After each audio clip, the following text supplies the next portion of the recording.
Hello, everyone. Thank you for joining us for another live recording of the Managed Partners Podcast. My name is Kevin Daisy, and I am your host. I'm also the founder of Array Digital, where we exist to help law firms fill their case pipeline using digital marketing. And today, I have a special guest, Dene Matthews. Welcome to the show. Thank you, Kevin. Thank you for having me. Yeah, no problem. Thanks for joining me. Take the time. I know you're busy. We got to chat a little bit behind the scenes, talking about kids, talking about work, lots of emails. Lots of emails. So I said, "What are you, an attorney or something?" I don't get it. Does this make sense? Yep. So, Dene, let's get right into it. Tell me your story. What, personal life. What are you into? What's going on in your world, and as well as what was that moment that really defining moment, I guess, where you decided to become an attorney? Man, what do I like to do? What I like to do is not always necessarily what I do, right? Because I have three children. I'm married, and then I'm running my own business. And so I like to read. I like to watch TV by myself and have those moments of just serene peace. For Christmas, I asked for a foot massager for that single purpose.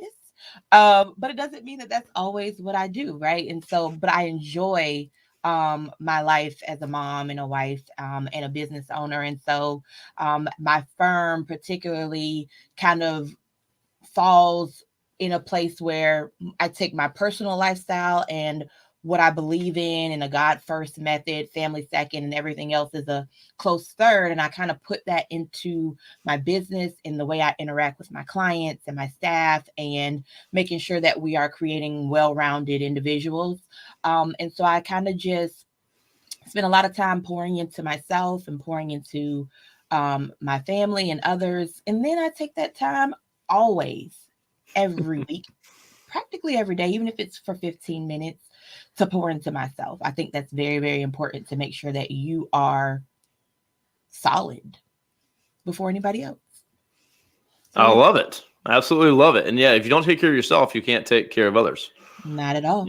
And you can't help your clients, your staff, your family. Right. I mean, you can do it, but you might not be doing it well. Yeah. Right. So. Yeah. No, that's a good point for anyone listening. A business owner, attorneys. I'm a business owner as well. Like, there's a lot of things you want to do and prefer to do, but there's a lot of things you have to do. A lot that you have to do that really, in owning a business, I did not understand when I first started all the things that you have to do. So starting the business, let's get a little bit more about the firm and yourself. Mm-hmm. When did you become an attorney, and what kind of led you down that path? Yeah, so I actually graduated from law school in 2012, but I actually started practicing in 2014. I had 2 babies in the midst of all of that. But honestly, I wanted to be an attorney since I was in high school. I set out on a goal. I accomplished the goal and did exactly what I kind of wanted to do. And so originally I wanted to represent abused women and children and kind of help them navigate their situation. But over the course of a good couple years and interning in law school, I realized I don't think that's what I'm necessarily supposed to do, being so limited to abuse women and children specifically. And so I kind of stopped doing that and focus more so on the family in its entirety and more so divorces and custody and child support issues and helping people navigate that. And then oddly enough, it kind of came full circle in 2019 when I got the opportunity to assist someone who needed some help from an attorney perspective in DFACS cases, so Department of Family and Children Services. And I said, again, Lord, I don't think this is what I'm supposed to be doing. I tried this as an intern. I don't think this is going to be right. And my grandmother had passed in February of 2019, and that had rocked my world. And so this is 2-3 months later, and when this opportunity fell in my lap, and I prayed about it and decided to take it. And it was probably the best thing I could have done. And so now I'm doing what I originally set out to do, but also doing what I think I was kind of, you know, shifted and molded to do instead in this whole big picture fashion. And so I'm loving it. I'm loving it. Awesome. I'm sure grandma is proud, and you know, that's probably what you should be doing. So yeah. Excellent. Well, thanks for sharing that, and you know, kind of see more about, you know, where you've come from and what your goals were and hitting those goals and having your own you know, your own firm. So what are some of the ways so far that you've really, what's worked well, I guess, for you as far as gaining business, getting new clients, and some of the things maybe you've done that have been successful, maybe from a marketing standpoint, outreach standpoint, just for the listeners, like what's worked for you in your marketplace, and where are you physically located actually as well? Oh, I didn't even say that, did I? Ooh. So my firm is in Metro Atlanta. We are a virtual law firm. We've been virtual since the conception in 2014. So we didn't just make the shift in COVID. So it was actually quite refreshing to kind of just have court at home and all those things, because we were used to being at home anyways. But we're in Metro Atlanta. And your other question, yeah, about clients and what you've done so far to get clients, and also everyone listening, website is below. If you're watching, it's below on your screen. If you're listening, it's dunnmatthewsfirm.com. So that's DUNN, matthewsfirm.com. Go check that out. You can learn more about her, connect with her, reach out to her, any referral passing, or just if you're interested to learn more about her and how she's done what she's done. So go ahead. It has been an adventure, I will say. I think, you know, obviously word of mouth is amazing and fantastic. And, you know, people trust you because they were referred to you by someone else. And that always makes the job a little bit easier because they know that you've got what it takes to do what they need you to do. But over the course of years, I've done so many things. I did a billboard. I've, you know, done some social media by myself, which horrible. Stay in your lane. I try to stay in my lane and know what I'm, you know, what I'm good at and what I'm not good at. And so, but what I found to work is very, very consistent social media. Gets those people who see you or know what you do, but they see you very consistently and they know what you do and what you believe and all of that, and weaving in not just the legal aspects, right? Because we're human beings. Mm-hmm. Attorneys are human beings and people want human beings. And some people want the bulldog and just the bulldog, and that's perfectly fine. But I think it's important to make sure people know and understand who you are as well as what the law says. So being very consistent in my social media. I started a live series called Conversations with Dene, Your Family Law and Wellness Needs. So that runs live once a month. Nice. And then it's turned into a podcast.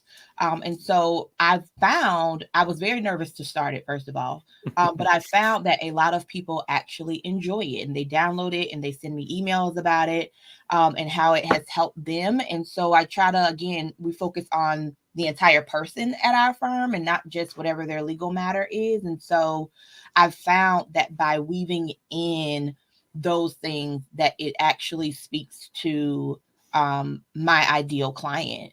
And so those are really the two things that I have focused more so on is getting in front of people on the camera, on lives, and just posting videos and things of that nature, because people then understand who I am.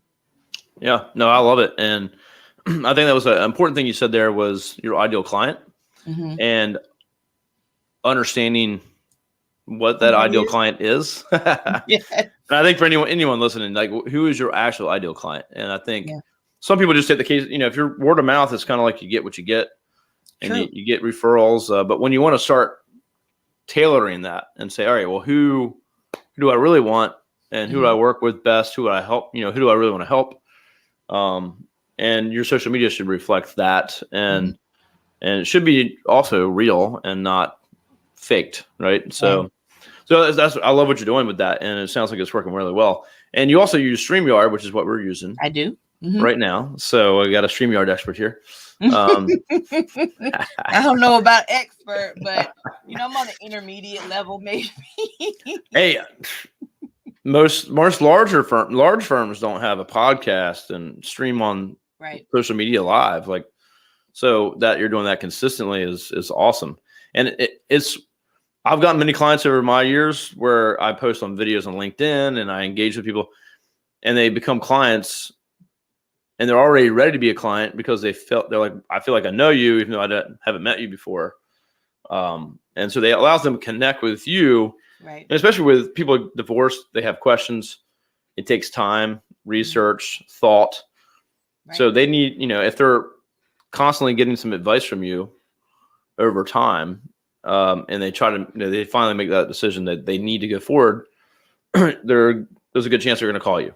Yeah, agreed. So I think it's a lot to strategize a case and prep a case, and a consultation, in my opinion, is not enough. Yeah. And you got to be really good at selling in order to be able to, do some things in a consult. And so I think it's for those of us who are not great at selling. I am not great at selling. I am horrible at selling myself, right? Because we're all our own worst enemy.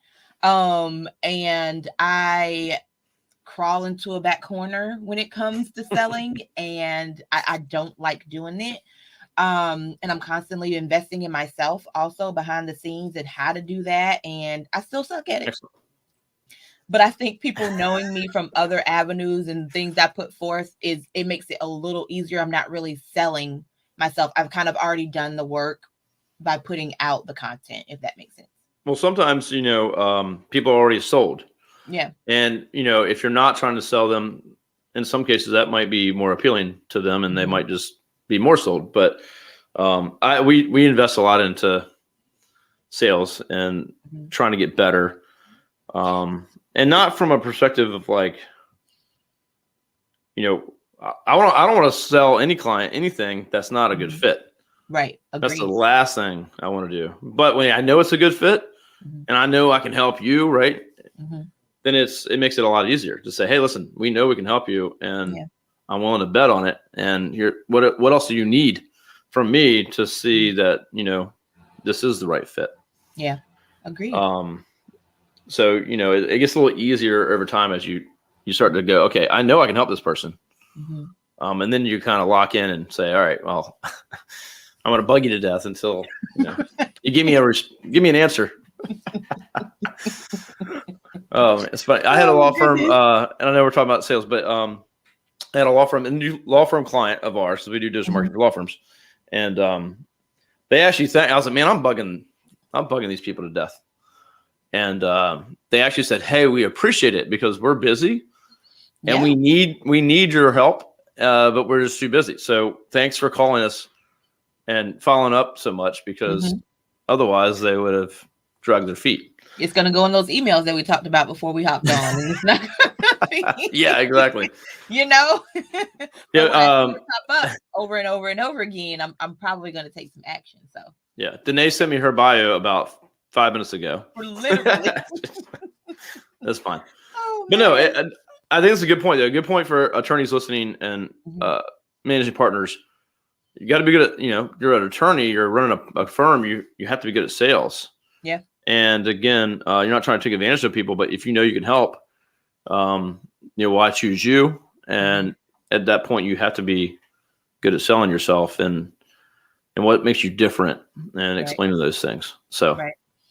And I think Dene does a good job because she doesn't just, she brings some personal things and her viewpoints into things. And some people might like it. Some people will be drawn towards it. So, and that's her ideal client. It's kind of like, it doesn't really fit my ideal client, right? I want individuals who I can speak to about certain things, and they don't have to necessarily believe in God, but they've got to believe in something. Right, that is higher than themselves, because I don't care if you meditate, I don't care if you are Buddhism, or I don't care, right? But I do care that you believe in something, because at the end of the day, when we're attacking a domestic litigation case, I've got to have you like of sound mind, and I have to, because otherwise the attacks that are being made against you are going to tear you apart, or you're going to be the attacker and the court is not going to look at you nicely. And then that's not going to make my job easy. And that's just not, it's not going to work. Love it. Ideal customer. Everyone should do the exercise of figuring out, writing down who is the ideal customer. What do they look like? Look at your clients and say, hey, the perfect clients, the ones that were just so amazing, what makes them amazing, and document that and say, okay, this is the type of people I want to work with. Agreed. And change your marketing, your messaging, your sales. And then you got to be able to say no. Yep. And that's a big thing. Like right now, we're only taking 2 clients on per month. And I'm kind of like, reluctant to do that, but because we're just trying to throttle things right now. And it's just, and also saying no, especially I'll have friends reach out. Hey, can you do this? We only work with law firms, and that's it. And it's sometimes tough to say no. I think that's really important, because sometimes, especially as attorneys, we get so bogged, like the numbers have to flow through the door, right? We have to make the money, we have to pay our staff, we have to do all the things. And so we question, should I go ahead and take this client because we need to make another X amount of dollars by the end of the year, or by the end of this month or quarter? Or my goal, that's that. Yeah. Right. But we're only thinking short term when we do that. And then in 5 months, we don't get along with that client, and potentially they're gone anyways because we decided to part ways. And so really, is that helping you, or is that, I think you have to really think about that and be willing to say no. And 100%. And in the past we've done that where I've signed a client and been like, that's not a good fit. Yeah. Or, you have sales. If you have other salespeople in your team, then they're trying to make their numbers and they're trying to push through. Hey, I want to close this deal and sign this client. And in some cases, this has got to be, it's not a fit. Here's why. Right. And then you have your team that has to deal with it too. Right. So now your staff's going, hey, who signed this client? You're like, this is terrible. Right. Right. This person's cursing me out, or they hung up on me, or, and that's not an environment. It trickles down. The team's affected by that. Right. And if you lose a client, then the team's affected by that. Right. And especially when you're like, you know what? I knew they were going to lose that client because I knew they weren't a fit. Yep. And we signed them anyway. So you're slapping yourself at that point too. Like, darn it.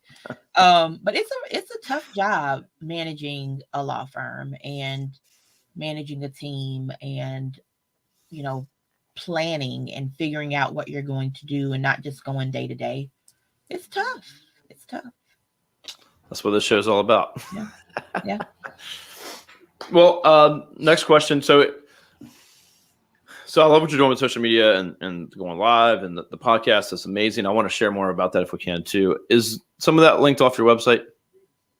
So what I do is I then take the live series and I put it onto my website on a blog page. Excellent. Okay. As opposed to people having to click multiple different places, but they can certainly find the podcast Conversations with Dene, Your Family Law and Wellness Needs, on Spotify, Google Podcast, Buzzsprout, but all of that stuff, the live itself is on Excellent. Our website. Yeah. Okay, I see that on the blog page. So if you navigate to dunnmatthewsfirm.com, she has a blog tab. You can click on that. And it's the Your Family Law and Wellness Needs, if you're searching for that anywhere else. So excellent. Thank you so much for sharing that. So shift gears a little bit. What is your plans really for the future? What's 2022? You got any goals set up at this point? Have you done some pre-planning? And then maybe what's, the next 3 to 5 years, what is in your mind for what you want to accomplish? So 2022, my ultimate goal is to be able, I don't have any associates yet. But I feel like I'm at a place where it's kind of just a little too much for me and my paralegals and all of that. And so I'm hoping that in 2022, I'll meet my revenue goals so that we can hire an associate or of counsel or somebody to come in and help us, because what I do enjoy is working on the business. I am nowhere near a place where I no longer want to litigate cases. I am a litigator. Don't like contracts. I don't like any of that stuff. I'm a litigator. And so, I do want to be able to hire another attorney to be able to help with those things in 2022. And I think that's my main goal for the year. And then increasing my, attorney to attorney or other professional relationships, because I did fall off on that. I was very good at that at one point in time. And then I fell off, and my coach is kind of just like, you need to get back on it. You need to get back on it. And I'm like, I want to, but no, I have to. So those are my goals for 2022. And I've always envisioned a remote firm, because when I decided to do my own law firm, I never really wanted to work for someone else. But what I did know is that I wanted to be home for my kids when they came home from school. I wanted to be able to go to their events whenever they had them and not have to rely on someone else to tell me whether I could or couldn't. This morning, before this, I was at a PTA event trying to collect money for the school dance this weekend. I want to be able to do those things, right? And so, but what I've kind of realized now that I have a team around me, I realize that being all remote may not necessarily be something that I want to do in that 3 to 5 year range. And so what we've kind of been experimenting with is meeting once a month. So we've been meeting for lunch. And then last month in November, we decided to actually meet and do a work day in person, like a training day and all of that kind of stuff. And so I'm just kind of playing with a couple of things to determine if I want to change over in the next few years to more of a hybrid model. I never want to take away the remote option, because I like being able to do the things that I'm doing. But I think a hybrid model is something that we're going to be shifting into, as well as expanding our team. Excellent. Yeah. Great goals. I love that. Bringing on an associate would be huge. Yeah. And we're hybrid now, meaning in this case, most of our people are remote at home. We do have a handful of us that go to an office. So we still have an office. And that's been a debate for a little while. I think we're the same way. I think we see in the future more people coming back to the office, but most people will still probably be remote. Yeah. But I think to grow a solid leadership team and continue the culture, it's important to have some in-person meetings. Yeah. We just did a manager. You know how people do those rope courses and all those type of team building things? We have not done those. I find them cool. I see them on social media and they look cool. But I just did that on Friday. Did you? Was it fun? We had a manager's retreat. So I have Katya. She lives in Jacksonville, Florida. She's our HR manager. Jamal lives in Nashville. He's moved from here, from where I'm from in Virginia. But he's our project manager. And so we flew in a few folks. Me and my business partner live near each other. And we did a manager's retreat with a coach all morning. And then we went and had lunch. And then we did like go-karts. And there's a rope course there and all kinds of stuff. Oh, yeah, that sounds fun. Yeah, got to get on with it. Come on. Yeah, and then you get to know each other more, and outside of just the meetings that you might have on Zoom or whatever platform. Yeah. That sounds fun. I was doing that every 6 months before the pandemic. And that's the first time we've done it in a little while. So, and then we had our Christmas party this weekend. So, so that was really cool. I had about 16 people come. Although we would have had a lot more but with COVID and everyone traveling, we got a good amount of people, but not everybody. So yeah, COVID's definitely changed things, but I think at the same time it's opened some eyes as well to relate, like the way we have our relationships and how we interact with other people, and all of that. I miss people a little bit. I agree. Got to get back. Got to be cautious, but I'm ready to get back to normal. Yeah. So. But thanks so much for sharing. I love what you're doing. The goals, the view you have on things. You have an ideal client. You don't take on bad clients. I think that's a hard one right there. That's a really hard thing. You're even thinking about sales. That's something I think people either they got it or they feel like they got it or they don't, but they don't really focus on trying to get better at it. And the social media and stuff you're doing too. So I just think everything you share today is great for people to hear, and especially that you're for your full remote, going to hybrid. So there's some big decisions there for you. Yes. But they're thinking about those things, I think is really cool and very important. So everyone, again, check out her website. She's got the her content on there as well on her blog page to see what she's doing there with her lives and the podcast. Is there any other way you'd like people to connect with you if they want to reach out? Because most of our audience is going to be attorneys. But any way they can connect with you otherwise? I would say follow us on social media, Instagram. We're at D Matthews Firm. We're on Facebook, obviously. It's at Dunn Matthews Firm. Unfortunately, there's a mix up in all of that, the handles. But I would say follow us there. Share our content. Even we do a lot of inspirational posts, advice type posts that are they're not legal related.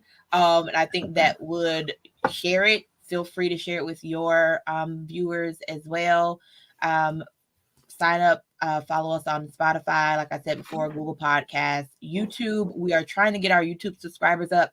That is a very difficult thing. It's a different animal. That's a whole different thing. And I know it's ran by Google and all this kind of stuff, and I'm trying to fully understand it, but I don't. So follow us on YouTube. I just did. As we're talking, you got a new subscriber right now. Subscribe. Look, I said follow. My son talks about me all the time that I use the wrong lingo when it comes to YouTube. Subscribe to our YouTube channel. I just started following your Instagram as well. And yeah. Oh, another thing I just saw, you say this on your Instagram, so I didn't know this. Flat fees. Yes, I did not mention that. You do flat fees. Okay, that's unique. Yeah. Because not everyone can. I think some states you might not be able to. Yeah. But Georgia's one that you can, and we are completely flat fee. We've been flat fee since 2019. And I didn't want to deal. We still keep track of time, right? Because I can still ask for attorney's fees higher than what I bill my client. And so I just got tired of it. I got really tired of it, and the client not knowing what to expect, and me not knowing what to expect, and having to hunt down dollars. And I got tired of it. I really did. And so we made the shift. Awesome. Well, that's great. Yeah. Again, I know I've had a few good guests on here that have gone that direction or started that way.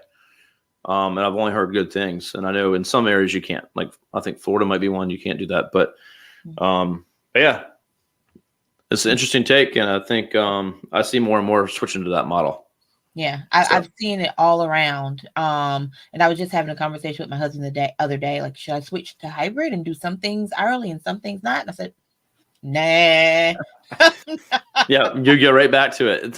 Yep. We do the same thing. We used to be, by the hour, and we used to do support for websites and count the hours, and we just have flat rate, unlimited everything, and just so much easier and less headaches. More confusing than just doing hourly and having to deal with that. So, yep, 100%. Well, thanks for sharing everything you had today. I think a lot of good things there. If everyone's listening, she shared a lot of little tidbits there. I think any firm could learn from, and especially if you're starting out, if you're trying to hang your own shingle and go out on your own, some of the stuff she's doing, I think you should think about. So, anything else before we go?